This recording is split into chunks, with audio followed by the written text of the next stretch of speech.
مہینہ تھا ذی الحج کا، اگر حضور کہہ دیتے ذی الحج نہیں ذی قعدہ ہے تو ہم نے ذی قعدہ بنا لینا تھا۔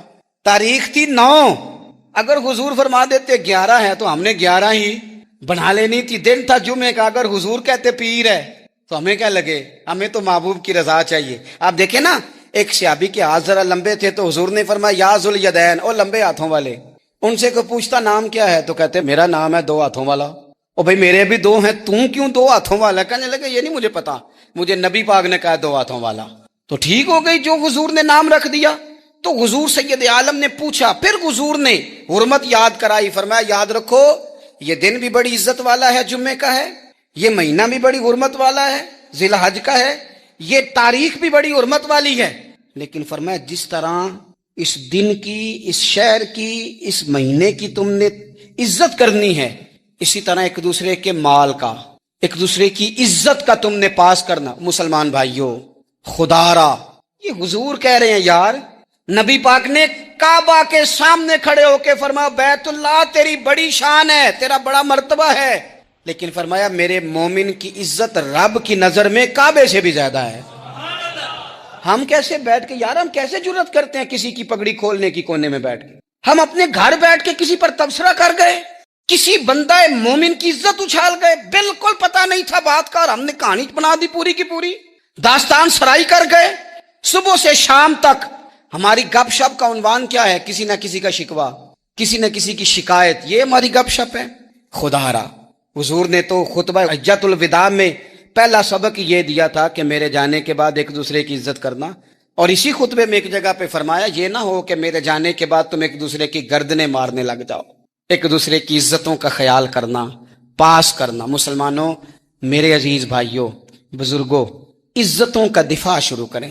تھوڑی دیر کے لیے اپنی زبان لوگوں کے اوپر تبصرہ کرنے سے کنٹرول میں لائیں۔ کچھ چیزیں ایسی میں مختلف شہروں، قرآن حکیم نے ارشاد فرمایا ہے کہ وَلِلَّهِ عَلَى النَّاسِ حِجُّ الْبَيْتِ مَنِ اسْتَطَاعَ إِلَيْهِ سَبِيلًا، فرمایا اللہ کے لیے لوگوں پر اس گھر کا حج کرنا ہے جو اس تک پہنچنے کی طاقت رکھتا ہے۔ اس پر اس گھر کا حج فرض ہے جو اس تک پہنچنے کی طاقت رکھتا ہے، جو مال رکھتا ہے، ہمت رکھتا ہے، وہ یہاں آئے گا۔ حج بنیادی طور پر ایک عاشقانہ عبادت ہے، ایک عاشقانہ عبادت ہے۔ کچھ عبادتیں ایسی ہوتی ہیں جو مالی ہوتی ہیں اور کچھ ایسی ہوتی ہیں جو بدنی ہوتی ہیں۔ زکوٰۃ دینا مالی عبادت ہے، فطرانہ دینا مالی عبادت ہے، صدقات و خیرات مالی عبادت ہے، نماز پڑھنا یہ بدنی عبادت ہے، روزہ رکھنا بدنی عبادت ہے، نفل ادا کرنا یہ۔ حج وہ عظیم نعمت ہے، وہ عبادت ہے جو مرکب ہے، مال بھی خرچ ہوتا ہے اور وجود کی طاقت بھی لگتی ہے، مالی بھی ہے اور بدنی بھی ہے۔ اور نبی رحمت نور مجسم شفیع معظم صلی اللہ تعالی علیہ وآلہ وسلم نے ارشاد فرمایا ہے، حضور علیہ الصلوۃ والسلام فرمانے لگے کہ جو مال تم حج پہ خرچ کرتے ہو، اللہ تبارک و تعالی تمہیں ایک ایک روپے پر کئی ہزار کا اجر عطا فرماتا ہے۔ اور ایک حدیث میں یوں بھی ارشاد فرمایا کہ ان کے ایک درم پر اللہ تعالی جو حج پر مال خرچ ہوتا ہے 10 لاکھ کا اجر عطا فرماتا ہے، 10 لاکھ کا۔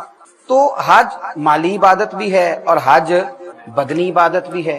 اب حج میں آپ یہ دیکھیے کہ انسان کو ملتا کیا ہے، میسر کیا ہوتا ہے، اس نے کرنا کیا ہے۔ یہاں سے جب انسان چلتا ہے حج کے لیے تو وہ پوری دنیا میں آپ گھوم کے دیکھ لیں، مسلمان جہاں جہاں بھی رہتے ہیں ان کا لباس پہننے کا انداز الگ ہے، گفتگو کرنے کا انداز الگ ہے۔ اہل عرب میں بھی اب یہ ہوا ہے کہ مختلف علاقوں میں عربی بولنے کے انداز مختلف ہو گئے، مختلف جگہ پہ عربی مختلف انداز میں بولی جاتی ہے۔ ہمارے ہاں آپ دیکھ لیں پاک و ہند میں اردو بولنے کا اسٹائل مختلف جگہوں کا مختلف ہے، لباس پہننے کا انداز بھی سب جگہوں کا اپنا اپنا ہے۔ اب جب آپ کو حج کے لیے جانا ہے تو اللہ تبارک و تعالیٰ نے سب سے کہا کہ لباس ایک جیسا پہننا، تم کروڑ پتی ہو یا ارب پتی ہو یا کھرب پتی ہو، تم نے 2 چادریں، ایک تہمت باندھ لو، ایک اوپر اوڑھ لو، ایک طرح کا۔ اور لطف کی بات یہ ہے کہ سلا ہوا نہیں ہونا چاہیے۔ اگر سفید لباس کی اجازت دی جاتی اور 2 چادروں کی دی جاتی تو سب اپنی اپنی مرضی کا سلا لیتے، سلا ہوا نہیں ہونا چاہیے۔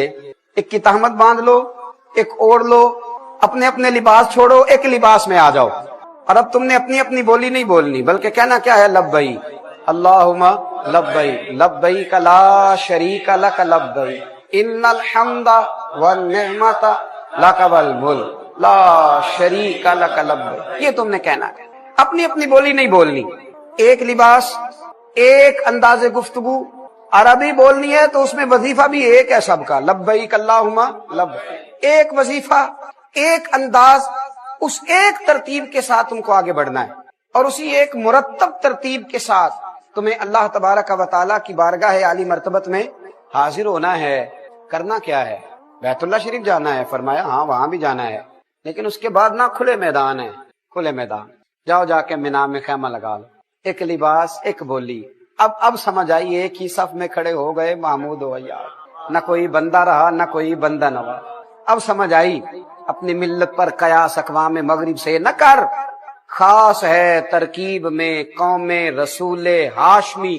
اب سمجھ آئی معاملہ کیا ہے، ایک کر دیا سب، بندہ و صاحب و محتاج و غنی ایک ہوئے، تیری سرکار میں پہنچے تو سبھی ایک ہوئے۔ اب ایک لباس میں ملبوس جانا ہے۔ عبادت اپنی مرضی کرنے کا نام نہیں، عبادت اللہ کی مرضی کرنے کا نام، حضور علیہ السلام کی مرضی پر چلنے کا نام۔ بیت اللہ شریف کا طواف کیا تو کہا جاؤ جا کے خیموں میں بیٹھ جاؤ، مینا کے خیموں میں۔ کرنا کیا ہے؟ کچھ بھی نہیں، نمازیں پڑھنی ہیں جو روٹین سے پڑھتے، بس تمہیں ایک خیمے میں رہنا ہے۔ یا اللہ، ہم نے تو اپنا گھر چھوڑ دیا، مکان چھوڑ دیا، اور اگر تھوڑا سا آپ یہاں رک کے غور کریں تو دو چادریں اسی طرح اوڑی ہیں جس طرح کفن اوڑا جاتا ہے، بال بچے یہی رہ گئے، بینک بیلنس یہی رہ گئے، اور کہتا بھلا کیا ہے؟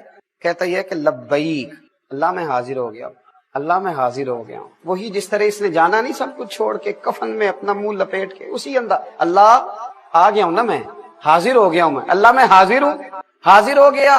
جاؤ جا کے مینا کے خیموں میں بیٹھو، خیمے میں بیٹھے رہے۔ پھر فرمایا اب 9 ذی الحجہ آئی تو جاؤ جا کے عرفات میں بیٹھو، نمازیں پڑھی جا رہی ہیں۔ میدان عرفات میں مغرب کی اذان ہوئی، سمجھیے گا بات کو، مغرب کی اذان ہوئی تو حکم یہ ہے کہ تم نے وہاں نماز نہیں پڑھنی، اذان سن لی۔